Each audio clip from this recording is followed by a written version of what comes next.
Hey, hi everyone. Welcome to your show, Copy with Experts. This is your host, Ranmay here. And today we have Peter, who is the marketing director at SF Media Solutions with us. Hey, Peter, how's it going? Oh, yeah, really good, Ranmay. Yeah, really good. Thank you. Thank you for asking me to come on. Looking forward to our discussion. Lovely. Peter, before we move any forward, why don't you talk us through your journey thus far? Let's get to know the human behind the mic. Talk us through how are you growing up as a kid? Why digital marketing? Why SEO? How you landed with the space? And also a bit about your agency. What do you guys do, specialize in? What are your core competencies? And we take it up from there. Yeah, okay. So my background has always been in IT. Throughout college, I did an IT course because I was always fascinated by computers in sort of mid to late 90s. And sort of from there, I'm not particularly a hardware guy. I'm not particularly that techie in terms of taking things apart and putting them back together. It was always on the software side. And obviously, then the introduction of the internet piqued my interest. So from there, went on to do, after my initial IT course, went on to do a multimedia course where I started to really learn then Photoshop and bits of design skills and various different things. I sort of draw and I do some sort of art and design. So again, I was interested in the kind of animation and transforming traditional art and design into kind of digital art and design. I pivoted towards the role of a web designer. And then my first sort of job after college was then a sort of a junior content developer / web designer, where I worked for a newspaper group which ran a network of newspapers, so 32 newspapers across the UK, all owned as part of the same group. And so I was part of the digital team, if you like, that helped develop the content. So we used to do various different things, some of the sport team write-ups and various different kind of what's on guides and things like that. Then I got a chance to move into the web team and actually start building sites, HTML, etc. And then from there, just by chance, really, I moved into then online advertising. So there was one software that ran the advertising across these 32 different newspaper websites, and almost imagine like the Google Display Network, but almost in a very basic kind of primitive form. So I managed the advertising, and that's how I pivoted really from sort of design and sort of HTML, CSS coding into the online advertising side of it. But the thing, the first time, the kind of first ever website I built as part of my job, I remember being fascinated then, once it had gone live, before I even knew what SEO was. I used to then Google various different keywords and just go, I was always puzzled as to why is this great website that I built, why isn't it coming back in Google? I didn't quite understand. And so that kind of led me down the route of I was fascinated by how the algorithm works. How does Google determine what site should rank over another? Why is this site that I've put all my heart and soul into designing for this client, why isn't it coming back in the first page of search results? So it started from there. I already had interest in advertising through the banner advertising system. And then I started thinking about SEO and getting into digital from there.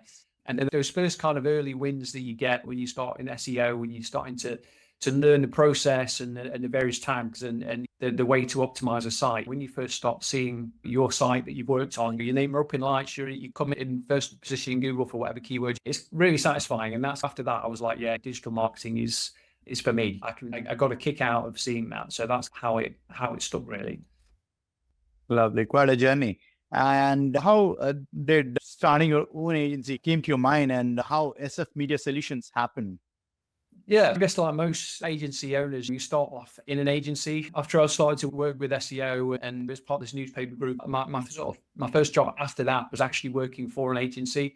So I came in and ran the SEO team, but also then I started to learn little bits of pay-per-click in terms of Google Ads and Microsoft Ads. And I think, the motivation behind starting my own agency, you see the best and the worst of working for agencies. You see how clients are handled, you see how the work is processed, you start to learn how people do things. It always baffled me with some of the agencies I worked for that reporting was pretty poor or just non-existent. And I think clients paying for a service, and why don't we report on what we do? And there's always this kind of thing where a lot of agencies or a lot of SEO people almost feel like the secrets they're keeping close to them. They keep their cards close to the chest, and they almost don't want to reveal the secrets. And I think you can go online and you can read how to do SEO. There's endless guides and blogs. It's not some kind of magic that exists that only you know about. It's readily available.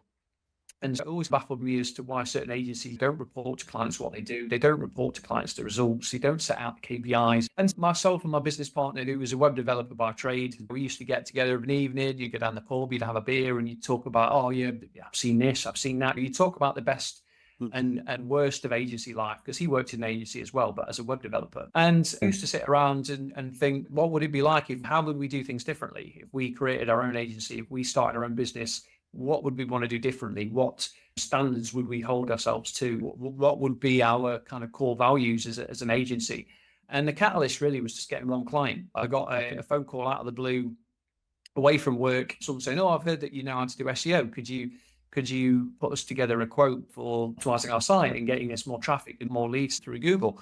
And that was the catalyst. That one client allowed us to start the business. I think at this point, we didn't even really have a name for the business or anything like that. So quickly overnight, we registered the company, got the email addresses, we bought the domain. And from that one client, we started a business, and never did we talked about it, but we never really thought that it would grow into something full time for us both, but also where we can employ staff, we can train staff and grow. And so that was the motivation really. And that one client then quickly became 2 clients, became 3 clients. And I think I got to a position where I think I saved up enough money to pay my mortgage for 6 months. And I said to my business partner, "Look, I'm just going to go for it. I'm going to quit my job. I'm going to work from my spare room and try and get SF Media off the ground." And I did that. And within 2 or 3 months, he quit his job and came with me. And I think we set up in his dining room on a table with 2 laptops. And that's where SF Media began. And you fast forward now into the office, the staff, say the rest is history. Absolutely, absolutely. And but starting your own agency is no mean task. Forget about running the show for quite some time and making a successful one. You and your partner have clearly done a part of it. What were those initial challenges, Peter? I understand you started off with your partner, but setting up a team, hiring the right set of people, growing the organization, getting your first clients, setting the finances, the support functions, all of that in itself is a task apart from getting clients, doing sales, doing ops. So how was it like those initial days, and what actually worked for you guys to be where you are right now? It was tough. I think the hardest thing in the early days was just generating new business. And I'm not from a sales background, and neither is my business partner. We're both in agency life. I was a marketing person. He was a web developer. So we never really had any formal sales training or anything like that. So the biggest challenge was trying to find clients. And so I used to spend endless amounts of time trawling through LinkedIn and trying to kind of network online as best I could. And just go into forums, answering questions. People would ask questions about, "Oh, I've done this to my website," or "To get more traffic to grow my business, how can I help? And how can I do that?" And so I used to go on and almost give advice and position myself so that I'd try and win business or get into that conversation. So they say, "Okay, so is this something you offer? Is this something you can help with?" I think that was the challenge. I think one thing that's really helped as well is tapping into previous agency contacts as well, because a lot of the team, a lot of the staff that I work with, because I used to in my first agency, I was the head of SEO there. A lot of the staff below me have obviously then moved on, they've gone into other roles. Some of them have started agencies themselves. And so again, I think part of the challenge is when you work in an agency, and especially then over the longer period as well, you're in this little bubble, how you do things, and you don't necessarily get to kind of mystery shop other agencies to see, okay, what was their process like compared to ours? How much emphasis do they place on offsite versus onsite? And are we doing things in line with other agencies? So being able to tap into previous agency contacts and just openly discussing what challenges are you facing? What difficult clients have you had? What understanding their processes helped us then create a path forward as to how we want to do things. And I mean, the early days was tough when you first recruit. I'll be honest, our first hire only lasted with us probably 11 months. Don't think they made it really right through the first year. And so we didn't get the first hire right, but you learn, everyone says you learn more in defeat than you do success. And I think that's true, because we took those lessons learned from that first employee and said, okay, how could we do things differently? What can we learn from it? And from there, we create a framework so that we could employ apprentices essentially as a way of getting new people into the business and being honest, doing it in as cheap a way as possible, because you can get apprentices in, you can train them up. But then we had to have a process and a system for that. We had to have a blueprint so that we could take anybody with the basic set of computer skills and the right attitude who wants to get into what we do.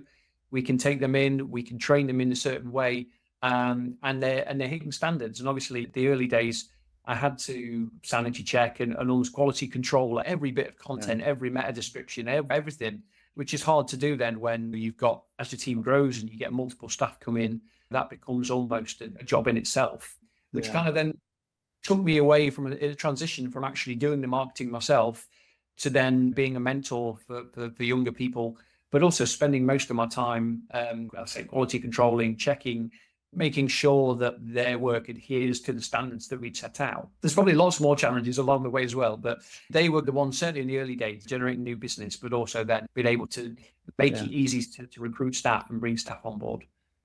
Absolutely. Are you able to delegate now, or are you still anxious about, what are Yeah, the best going on? no, absolutely. So the size of the team now, and we have a structure in place. We have people doing SEO, people doing PPC. Above them, Yeah. there is an SEO manager, there's a PPC manager. Even above them, there's a marketing manager which oversees that. And so my role now as a director, obviously I support the rest of the team, Mhm. but most of my role now is promoting the business, so sales Yeah. and marketing of our business. There are things in place, there's metrics in place, and the right structure within the business now where I don't need to do that. But it's taken 12, 13 years to get this far. It's taken a while to be, and there's always a bit of nervousness at the start when you handing the reins over to somebody else. And I'm so used to checking the standards and the quality, and again making sure 100% everything is spot on. And so having that trust to be able to pass the reins to someone else, it takes time to do that. It's not an easy thing to hand over. But no, I found eventually I got to a point where I can't do this and I can't grow the business by being so involved in the day-to-day work on the client's websites. I need to let that go so that I can move things forward. Absolutely. Delegation is the key, because you cannot be doing and looking at everything. As a founder, as a co-founder, you need to be promoting your own business as well, while the team takes care of whatever that is already there on their plate. So I really get it where you're coming from. And talking about strategies, Peter, what strategies do you feel have been instrumental for you in terms of surviving 13, 14 long years in the business, COVID included, and also Yeah. ensuring, right, that the growth and expansion is also on the right track?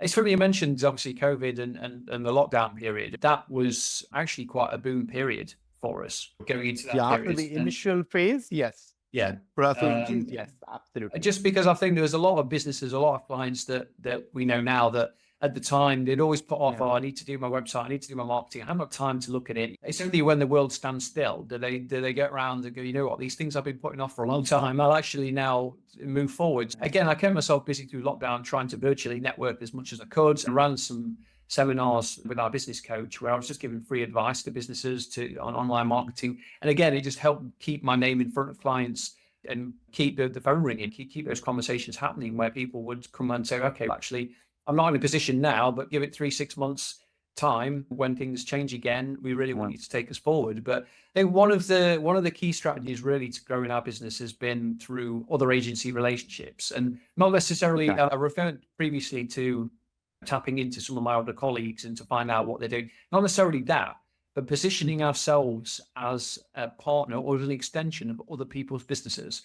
So what I mean by that is we work with a lot of purely development agencies that don't have any marketing capability. We work with certain marketing agencies that are more traditional print and display advertising, but don't really have the sort of the SEO, PPC, that online marketing service covered. Working with video agencies where, again, they're creating great video content for the clients, but there's no strategy of how to get that video seen and how to market that video in the right way. So we try and leverage ourselves as an extension to other agencies so that it's a steady stream of referrals from them, but also it widens our network then, because then they know other people, they know other partners. Whilst we do market, I do networking and I go to other events locally to drum up local business. One of the key drivers for our business growth has been creating these partnerships with other agencies. And it's not, to be fair, it's not just other agencies as well. There's other businesses. For example, we work with a care company, and these are care consultants that help other care firms.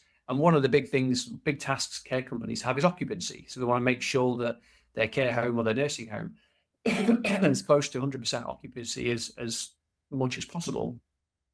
So they'll go to their care consultant and they'll say, how can you help me with the sales and marketing of my care home? So of course, the care consultancy said, we know the perfect partner that can help you succeed online to keep this occupancy up. So it's creating relationships, strategic relationships, not just with other agencies, but with accountants that have huge books of businesses that need help, business coaches, care consultants, any type of business that has access to clients where they need support from a marketing point of view. We can position ourselves in that way where the leads come from all different angles. So that's been one of the key drivers, I think, to our success and our growth over the last 10 years for sure. Absolutely. And I'm talking about client relationships, because that is very critical in our space and our niche, right? So how have you been able to crack it, or what tactics have worked in terms of building those long-term and mutually beneficial client relationships? I think I touched on it earlier in terms of when I was talking about the journey, and I mentioned about reporting and how Yeah, that is very it crucial. amazed me. Yeah, it amazed me to see how many agencies didn't actually value the reporting or send it to clients. And we've inherited clients where I talk to them and they say, "Oh, I pay X amount per month for my SEO service." I don't really know what they do. They do whatever they do in the background. I don't get it. I just get a bill every month. And so we set out at the beginning, we talked about our core values. We set out at the beginning to do something different, and we built our own in-house client center where it has a work log. So every time a member of the staff, a member of the team does any work, it's time-stamped and the task is logged. So everything's itemized. Every bit of content, every metadata tweak, every test, whatever it is all logged in the work log. So the client has 100% transparency over what it is that we do.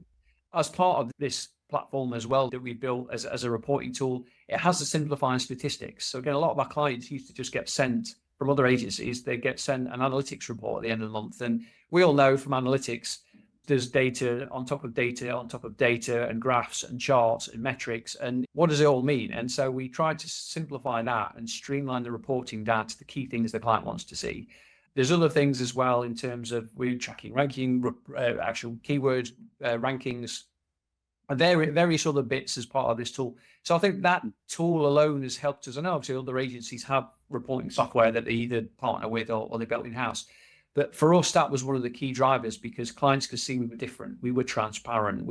There's none of this questioning, will I pay X amount per month? I don't really know what the agency does. It's all there. It's all there in black and white. And I liken it to when I take my car for a service. I'm not a mechanic. I don't know half of what's on the list. I don't understand what it means. But I understand the value because I can see the work that's gone into it. And I say, I couldn't do it myself, but I can see, okay, actually this looks like and feels like a lot of work. And we try and use almost that same ethos to the client. Can say, yeah, they don't understand SEO because that's why they pay us to do it. But they can see a log of everything that's been done so that they can understand the value that we bring and the work that goes on in the background to achieve what they want to achieve. That's one of the key drivers. But I think then communication, I know it sounds obvious, but communication is key as well. So we try and have, or we have regular face-to-face, we have regular one-to-ones with clients. And more importantly, if something's not working, then we'll always be the first one to come to them and say, okay, this approach isn't working. Let's do something else. A lot of agencies, again, that we come across, they'll bury their head and go, oh, we'll keep quiet whilst the client keeps paying. Then we won't say anything, and just hope one day that they don't just go, why am I paying for this? We put communication and transparency at the key of everything that we do. Our transparency is very crucial. And then, like you mentioned about reporting, we also quite focus on it in terms of how the client wants to be. We have that dialogue in terms of what parameters are important for you from a business standpoint. We'll ensure that we got it covered. You want weekly, bi-weekly, fortnightly, monthly. And another very important thing which you mentioned, Peter, is having those face-to-face meetings. I know the world has moved towards online Zoom meetings and all, but still, if you can have that face-to-face meeting, let's say once in a month or once in a couple of months, it actually works wonders. A lot of it is thrashed out in those meetings, even if there is any discrepancy or any thought there, versus having it all online. So I can completely vouch for that. Yeah. I think there's value in actually physically going and visiting the premises of a business as well, because you get such a better sense of scope into the people, the energy in the place, the size of it as well. Because I've had Teams meetings where I've been talking to somebody. It's just one person sat in a little office, and I've seen pictures online, but I've got no real feeling of how big or small the company is. And then when I've gone to visit them, I've looked at the premises and gone, wow, the production facilities are fantastic. There's a large team, various different departments. There are well-oiled, drilled professional business, but you don't always get the sense of that. And especially when people work from home as well. When I deal with certain clients where, that particular business, the staff work from home. So you're talking to somebody in a bedroom, and again, you've got no idea of the scope of what the company looks like. So we always try, and especially with every client meeting in the first instance, is that we'll go and see them regardless of where they are, because I think it's important to look them in the eye, to walk through the door, and to just get a feeling for that business. You can do that so much more face to face than you can online. Yeah, absolutely. I was having this conversation with one of our clients, and then realized, in fact, this is quite generic. I think you would relate to this as well. So wherein they want the phone ringing, right? That is the expectancy from the conversation, and you have these discovery sessions and everything. But what happens after the phone rings? Our job is to get the traffic, get the leads. But what happens after that? Because if your client is not getting revenue, you are out of your contract with them. The buck does not stop at getting those leads, doing just SEO. And if, like you mentioned, if it is not pretty well oiled, or let's say they are not operationally that efficient, let's say it's a small, mid-sized business, I think it's beyond our contractual obligation, yes, but we should take that one step further and understand their business and see how operation inefficient, or let's say not so efficient, not so up to the mark they are, and see if you can help there as well.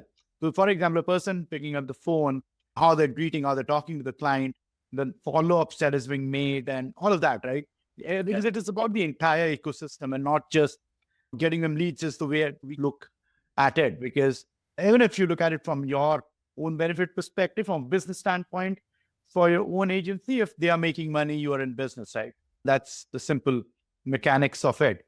So at times you've got to go beyond it. So, and I can completely relate to the fact when you said you need to walk through the door, see the person in face, understand the business, the production facility, and depending on the different business niches that our clients are in. But yeah, that is quite important. No, 100%. And I think one thing you mentioned there that was interesting, I think SEO for us anyway, it was all about traffic. It was all about traffic. And now traffic's not enough anymore. Our SEO service is almost blended into part CRO, almost part business consultancy to a certain degree, because especially even not just to a certain degree, we might not admit it, but they relate it to the sales revenue, and it has become revenue now, right? Yeah. And especially from a PPC point of view as well, when it's a little bit more black and white in terms of you've spent this, you've brought in this. One of the first questions I ask a client in a meeting is, what are your profit margins on your product? I say you're amazed, you might not be, but the amount of clients that can't tell me sometimes is astonishing. And I always try and work backwards and say, in order to make PPC successful, you need to know what profit you're making on each sale. You need to know then how frequently does your sales team convert? How many inquiries does it take to make a sale? We need to then so we can work backwards, because it's the only way to, especially from a PPC point of view, it's the only way to work so that you know what the desirable cost per lead is in order to make the whole thing profitable, make the whole thing work. And it's a bit like that from SEO as well. I say, how do you log inquiries? If it's not direct sales, but if it's a service-based business, how do you log inquiries? What is your main method of inquiry? Is it forms? Is it emails? Is it phone calls? Is it walking in store if it's a physical location? Even to the point where I have to provide some clients with a templated kind of lead tracker to say, look, use this. Make sure you record them, because for a lot of businesses, they don't. And that kind of data is paramount for what we do, because it's the only way to justify that it's working and that there's a positive return on investment.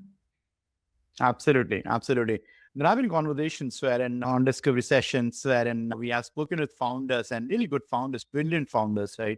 And when we asked them, why did you start this business? Why did you start XYZ.com? What was the thought? What problem did you want to solve? And these are like questions which they only would have thought or asked to themselves before they got into the business, but they will not be able to answer it, let's say 3, 4, 5 years down the line, because they are so engrossed in day-to-day ops and getting the revenue up the charts. So they go back to their drawing board and then come back to you with those answers after some time. So it happens. It actually happens, right? And because it is important for us to understand their psychology before creating that brand voice for them. So we ask these questions, and it's 5, 6 times out of 10, as far as they go back and say, you know what, we need some time to kind of get these filled for you or get these answers for you. And it makes a lot of sense. And we have had brilliant conversations wherein they come back and say, thank you for doing this because this has taken us back, right? And then now we have gone back to the story in terms of why we started, what actually we wanted to do, where are we, and stuff like that. So it is important to have this conversation. So I'm really glad you mentioned about cost per lead by doing PPC and tracking the leads, because it is so crucial to ensure that the entire process is a bit data driven and not just going on the face value of it that, hey, you know what, you are getting good traffic. Hey, you know what, you're getting good revenue. But from what source, what is the lead size, and what is your target audience? What are the demographics and all of that? Like we say, devil lies in the details. So we need to get more detailed and get more data driven there. Yeah. The one thing I hate all the time when I speak to a client and I say, oh, you tell me how business has gone. And they say, it feels busier. And I just go, well, you can't pay bills on a feeling. You can't recruit staff based on a feeling. What does that mean? It feels busier. And so this is why I always try and run home that message of making sure that they record everything that you need to, and just to justify that things are going in the right direction. It was interesting you mentioned about obviously having the conversations with going back with business founders and always going back to the start as to why did you set up in the first place. I think one of the key things to it was around just pre-COVID, we started working with a business coach. I mentioned obviously before my business partner and myself backgrounds, we're not business people. Yeah. We're not salespeople. We are a marketer and a developer.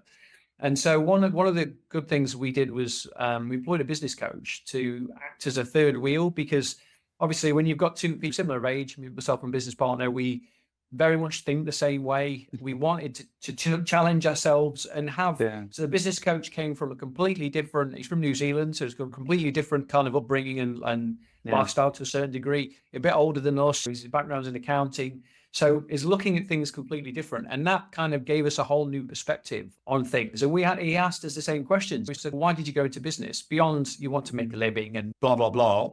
Why are you here? What does SF Media stand for? What do you?" And it was interesting because you get so far down the journey, and especially in the early years, your main aim is survival. You want to get through year 1, year 2, year 5, feeling a bit of growth. Oh, we've employed an extra member of staff this year, or for some businesses, literally just I need to make it year to year, just still being here, keeping your head afloat. And he challenged us on what the end goal was. What do we want to stand for as an agency? What do we want to be associated with?